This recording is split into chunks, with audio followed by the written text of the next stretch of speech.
Now sports with Chris Dewar from the University of Illinois Sports Desk. Well, she was rated a top 50 national recruit coming out of Bowling Green High School and ultimately landed a dream scholarship to the University of Kentucky softball program. Gabby Dieters didn't find the fit ideal there, however. Admittedly, she hated being too far from home to see her brother and sister play sports. Moreover, she couldn't escape the notion that she was missing out on a chance to be part of something special across the SEC back in the Show Me State. Impressed with what Larissa Anderson was building at Mizzou, even, maybe especially, in a time of a program postseason ban. They weren't allowed to actually play at the World Series at all this year. They only get to play the regular season games. And so once I figured that out, I was like, oh, most girls will probably leave then, especially seniors. I mean, they're not going to get to play for anything, so why does it matter? Well, none of them left. They all stayed, and I knew right then there had to be something special there, that there was a reason why they all stayed. And to figure it out, like, it was Coach Anderson the whole time. And I, being a Missouri girl, wanted to be a part of that. Granted, her trans-conference transfer will cause her to have to sit out next season. Still, Gabby Dieters will enter Mizzou secure in her decision to change course and confident that her brief stint in Lexington proves she does indeed belong in the SEC.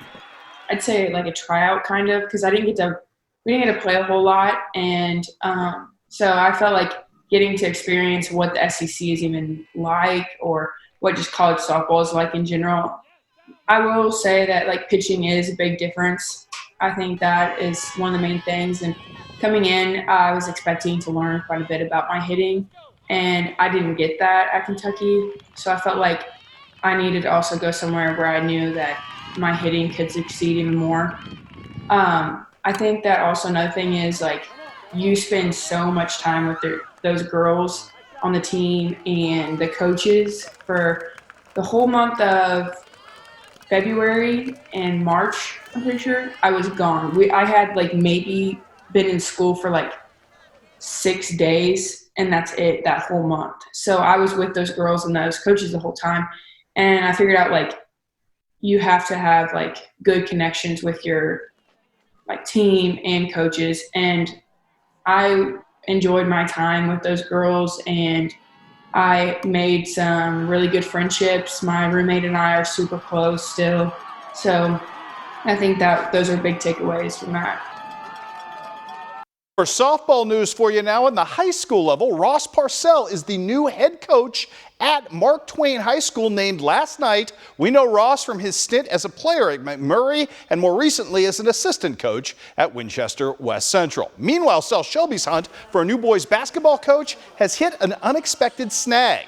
Last night, we told you the Cardinals expected to name a new program boss on Tuesday of next week. Today, KHQA has learned that said candidate for the job, the front-runner, has pulled out of consideration and will remain instead with his current employer. So back to square one for Sal Shelby and their search. That's it for me. Got more news and weather coming your way straight after this.